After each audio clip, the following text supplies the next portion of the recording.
toujours le masque. Exceptionnellement, on est en extérieur, je suis dans un parc là, on l'enlève pour la vidéo, mais vous gardez votre masque, hein, je vous préviens. Salut à tous, c'est Roméo de Merci Japon, j'espère que vous allez bien. On se retrouve pour une nouvelle vidéo, on est dimanche. Aujourd'hui, pas Universal Studio, mais on est dehors. Je suis à Kyoto, j'ai rejoint 2 amis aujourd'hui pour aller manger. C'était très bon, j'avoue. Voilà, j'ai mangé des pancakes encore. Peut-être que vous connaissez, ça s'appelle Eggs and Things. C'est un restaurant hawaïen, mais en fait, on peut manger plein de choses, des pokéballs. Bref, voilà. Aujourd'hui, on se retrouve pour parler de mon parcours, comment je suis arrivé au Japon, comment j'en suis arrivé à vivre ici, et surtout, quel est mon métier ici. C'est des questions qu'on me pose le plus. Prenez votre thé, prenez votre café, pas de discrimination, thé, café, tout va bien. Et on est parti pour la vidéo. Alors, commençons par le début du commencement. À la base, moi, j'ai des blogs depuis que je suis tout petit. J'ai commencé à être blogueur à 13 ans. J'étais dans ma chambre, j'ai commencé à créer un blog, et puis au bout de quelques mois, ça a un petit peu décollé. J'ai eu des partenariats avec des marques. À la base, c'était un blog de jeux vidéo et j'ai eu des partenariats avec pas mal de marques. Et puis à 15 ans, 16 ans, je commençais à gagner un petit peu d'argent avec ces blogs. Donc c'était fantastique, c'était une expérience géniale pour moi. Je recevais des jeux vidéo gratuits à tester, j'étais trop content. Et en fait, je me suis pas rendu compte que cette expérience-là, c'est devenu une vraie expérience professionnelle. Donc après, je me suis dirigé vers des études dans le web. Et puis, j'ai fait un DUT, métier du multimédia et de l'internet, pendant 2 ans à Limoges. Oui, oui, on peut avoir fait des études à Limoges et s'en sortir et vivre au Japon après. On me vanne toujours sur le fait que j'ai fait mes études à Limoges. Donc après ce DUT là, j'ai fait un stage qui s'est super bien passé en tant que social media manager, enfin community manager à l'époque. Cette entreprise m'a dit mais on aime bien ton profil, est-ce que ça te dit ensuite de nous rejoindre en alternance et puis ensuite de nous rejoindre en CDI. Donc voilà.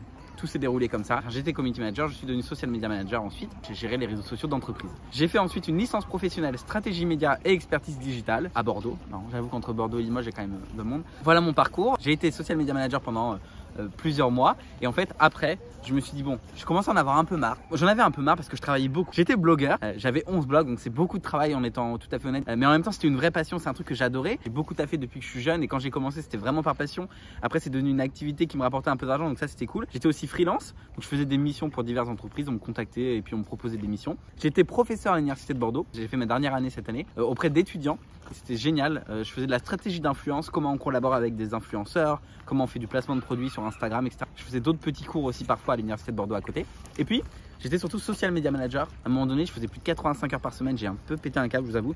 Donc j'ai dit ok vas-y, j'en peux plus, je démissionne tout, paf, je pars au Japon. Comment? J'ai fait un Working Holiday Visa, un PVT pour ceux qui connaissent. Donc c'est un visa qui permet de vivre 1 an au Japon. C'est un visa qui permet aussi d'aller y travailler si jamais vous voulez. Donc vous pouvez travailler au Japon et en plus de ça, voyager un petit peu. J'ai fait ça pendant 1 an, j'étais blogueur voyage à temps plein. J'ai voyagé partout, j'ai pris des avions dans tous les sens. C'était une vie incroyable à 1000 à l'heure. Je pense l'un des plus beaux moments de ma vie et je gagnais ma vie à voyager partout. Bref, c'était incroyable. J'ai démissionné en octobre 2018 et puis je suis arrivé au Japon en janvier 2019. Ça m'a rendu vraiment très différent. Je suis plus du tout le même que j'étais avant.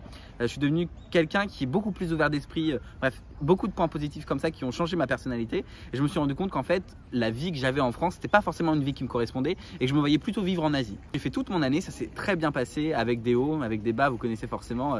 C'est pas toujours évident de voyager. Je vous ai fait plein de vidéos YouTube. Je vous ai fait aussi des bilans qui sont sur cette chaîne YouTube 6 mois au Japon, etc. Il y avait 2 problèmes. La première, c'était l'expérience entrepreneuriale. Quand tu es à ton compte et que tu gagnes ta vie par toi-même, tu es extrêmement seul. Et c'est hyper compliqué. Parce que tu es tout seul dans ton coin. Si tu travailles pas, tu n'as pas d'argent qui rentre. Mais parfois, ça va pas trop. Tu vois, tu n'as pas de stabilité. Il y a des mois, j'ai gagné 25 euros. Mars 2019 pour vous donner une idée, et il y a des mois je gagnais un peu plus. En fait quand tu lisses à l'année, ça me faisait juste de quoi vivre. Alors c'était trop bien, je voyageais partout etc, mais je roulais pas sur l'or quoi, mais je kiffais ma vie. Et je me suis dit voilà, en fait c'est ça, je me suis rendu compte aussi que l'argent c'était pas une fin en soi et que c'est pas parce que tu avais de l'argent que tu étais très heureux. Désolé, j'ai un postillon qui est parti. Et en même temps, j'ai voyagé partout en Asie, donc j'ai pris des contacts. J'ai commencé à travailler en freelance avec des boîtes japonaises, sur du référencement web, sur plein de choses. Je me suis dit, bon, maintenant, cette expérience, elle est terminée, on s'est bien amusé. Maintenant, il va falloir rentrer à la maison. Surtout, j'avais voulu rester au Japon, mais c'était compliqué. J'ai commencé à passer des entretiens d'embauche et tout. Et déjà, je me suis retrouvé dans des entretiens d'embauche, mais je vous raconte pas la galère. Je me retrouve à un moment donné, je vais à Roppongi, qui est à Tokyo, un quartier où il y a pas mal d'entreprises. C'était pour une énorme agence immobilière japonaise. Si vous avez vécu au Japon ou si vous allez vivre au Japon, vous connaissez forcément. J'arrive dans un bureau et là je vois quoi, des dizaines de candidats partout. Et donc ils me disent là on va faire un test. À partir de maintenant vous allez tous avoir des pubs Facebook à programmer, etc. Tous au même moment et on voit qui finit le premier et qui fait le mieux. Je me suis dit oh là là, c'est pas du tout ce que je veux. Je regarde au loin, je vois un énorme open space, des gens qui travaillent. En plus quand j'ai passé l'entretien d'embauche, il était déjà 19 h. Donc voilà, je me suis dit ok, c'est vraiment pas l'entreprise où je veux travailler, ça m'a fait flipper. Je me suis dit ça c'est le Japon que je veux pas trop travailler et tout, ça m'intéresse pas. Moi je veux quand même pouvoir profiter un peu de ma vie. Et à ce moment-là, j'ai reçu une offre d'emploi en France pour redevenir social media manager. Je m'étais promis que que je deviendrai plus social manager parce que ça a des bons et des mauvais côtés. Aujourd'hui, c'est plus du tout un métier qui me correspond, c'est plus un métier que je veux faire. C'est un métier dont je rêvais quand j'étais enfant parce que vraiment je me suis dit waouh, animer les réseaux sociaux des entreprises, c'est génial. Pour la petite anecdote, par exemple, j'étais au collège, j'allais arriver en seconde du coup, et il y a la conseillère d'orientation qui reçoit tous les élèves, elle me dit vous voulez faire quoi? Je lui dis bah moi ce que je veux faire c'est être community manager. Elle me dit c'est pas un métier qui existe, ça c'était il y a 10 ans, plus de 10 ans. Elle me dit il y a personne qui est payé à mettre des posts sur Facebook, les professeurs aussi à l'époque, aujourd'hui je vous fais un petit voilà. Et en fait on me disait c'est pas possible, tu peux pas être community manager, c'est pas un métier qui existe. Et moi j'étais en mode je vais le devenir.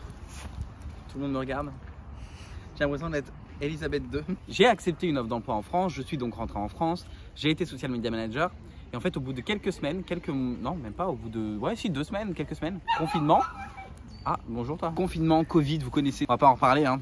On a déjà assez souffert.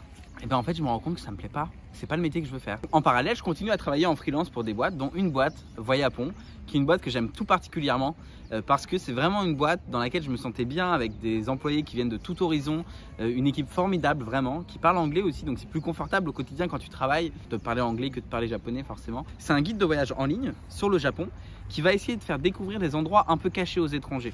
Parce que c'est ça le problème en fait du Japon, c'est que, enfin c'est pas vraiment un problème, mais quand les touristes viennent, en fait ils vont voir que une seule chose, les lieux qu'on a vus partout, Fushimi Inari, etc. Alors c'est toujours bien d'aller voir les lieux incontournables, mais essayer de faire vivre un Japon un peu plus authentique à des touristes, je trouve que le concept est hyper intéressant. J'ai commencé à bosser 3 heures par semaine pour eux, puis 6 heures, puis 10 heures par semaine. Très rapidement ils sont venus me voir et m'ont dit bon bah là Roméo maintenant on aimerait bien que tu nous rejoignes au Japon. À ce moment-là j'étais en mai 2020, moi j'avais déjà vécu un peu plus d'1 an au Japon. J'étais en mode attendez, ça veut dire que là je suis rentré il y a 3 mois, 4 mois et on me propose déjà de retourner au Japon. Wow, c'est compliqué. Peut-être que je vais y aller mais je me laisse le temps de réfléchir. J'ai décliné une première offre, j'ai décliné une deuxième offre, une troisième offre. Je leur ai dit non c'est bon, j'ai pas envie de venir.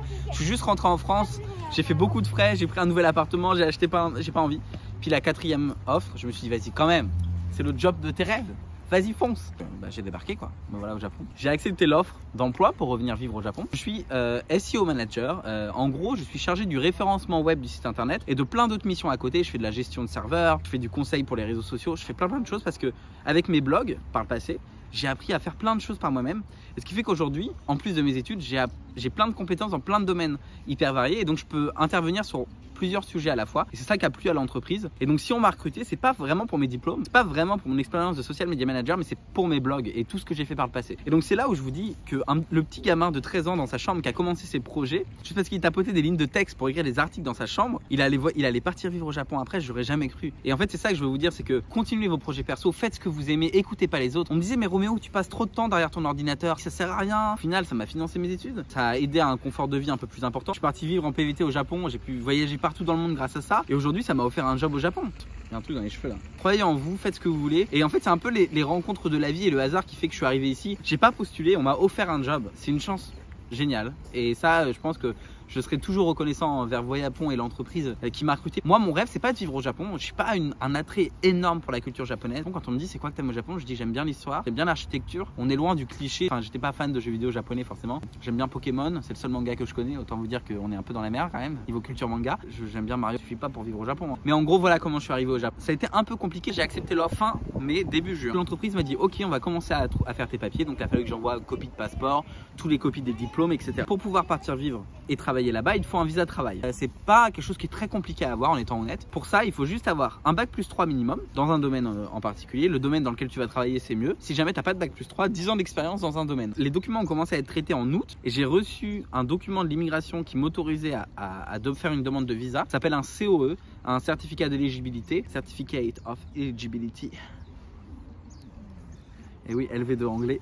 Pas mal, non? C'est mon entreprise au Japon qui a déposé tous mes documents auprès de l'immigration. Et donc ensuite, on a attendu sagement le petit message de l'immigration qui dit c'est bon, les documents sont prêts. C'est une feuille en fait, juste une feuille. Et ensuite, moi, je prends le document et je vais à l'ambassade et je l'échange contre un visa de travail. En général, ça peut prendre jusqu'à 3 mois. J'ai eu beaucoup de chance. Ça n'a pris qu'1 mois pour moi. Puis 1 mois et demi plus tard, le 7 novembre, j'ai sauté dans l'avion. On était 19 déjà dans l'avion. C'était un Paris-Osaka. Et il n'y avait que moi en France et tout le reste, c'était des Japonais. Pour vous expliquer, le Japon a fermé ses frontières déjà depuis des mois et des mois. Et donc, c'est un peu compliqué. D'ailleurs, actuellement, même pour les nouveaux visas, les visas de travail, etc., les frontières sont refermées. J'espère que ça va se rouvrir bientôt parce que c'est assez honteux. Le mois prochain, le Japon devrait accueillir les athlètes des Jeux Olympiques. Et pendant ce temps-là, on laisse pas des gens qui ont un travail, qui ont potentiellement leur femme, leur mari ici, leurs enfants peut-être, re-rentrer avec un nouveau visa et on laisse pas non plus des étudiants qui ont des études à faire venir ici alors qu'il suffit simplement de les mettre en quarantaine. Bref voilà, c'était mon petit coup de gueule mais c'est important je pense. Ça, si vous voulez que je vous explique comment s'est passée ma recherche d'appartement, n'hésitez pas à me le demander. Si vous voulez que je vous parle de mon quotidien aussi parce que je parle pas forcément de mon quotidien, là je vous ai raconté mon parcours. Retenez simplement que ce qui m'a donné un job au Japon,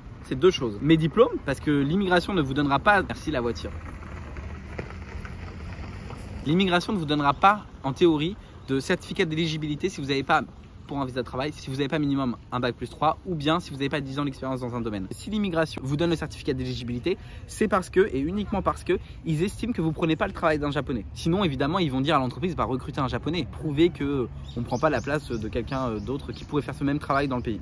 Moi mon rêve c'est de partir vivre à Taïwan dans le futur. Je me vois pas vivre au Japon toute ma vie parce qu'il y a beaucoup de choses aujourd'hui qui sont pas faciles au quotidien. Tu vis là, tu es face à d'autres difficultés. Il y a beaucoup de points positifs sinon je resterai pas là et j'adore ma vie ici. Mais il faut juste aussi avoir conscience que c'est pas facile. Et il y a plein de fois, je me dis, mais qu'est-ce que je fais là? Mercredi, j'ai eu un petit coup de blues et je me suis dit, mais pourquoi t'es là en fait? Mais pourquoi t'as accepté ce job? Mais parfois, voilà, il y a des hauts, il y a des bas. Et je connais plein de gens qui ont fait des Working Holiday Visa, des PVT, et qui ne sont pas restés un an parce que la vie était trop dure ici, que c'était trop compliqué.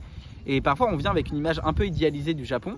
En fait, le Japon, c'est pas un pays idéal. Comme la France n'est pas un pays idéal, chaque pays a ses bons et ses mauvais côtés. Mais certains bons et mauvais côtés sont plus faciles ou plus difficiles à supporter. Par contre, je compte pas mes heures de travail et je kiffe ma vie ici. Et il y a ça qui est hyper positif, c'est que je suis fier de ce que je fais aujourd'hui. Je peux le dire, je suis fier.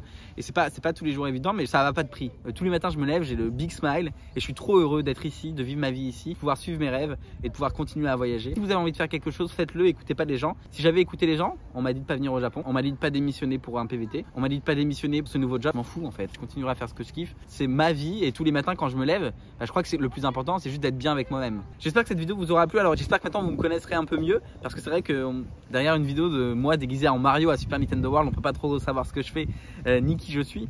Si vous avez aimé cette vidéo, n'hésitez pas à mettre un petit like. Comme ça, pas comme ça, soyez gentils quand même. J'ai parlé avec le cœur aujourd'hui, je me suis livré à vous. N'hésitez pas à me dire ce que vous pensez du Japon, si vous pourriez vivre ici par exemple, parce que parfois on adore venir en vacances mais on se dit qu'on pourrait pas forcément y vivre. Et puis surtout n'hésitez pas à vous abonner, plein de vidéos arrivent, j'espère vraiment que tout ça va vous plaire. Moi je vous dis à bientôt et certainement à dimanche prochain pour une nouvelle vidéo. Prenez soin de vous, bye.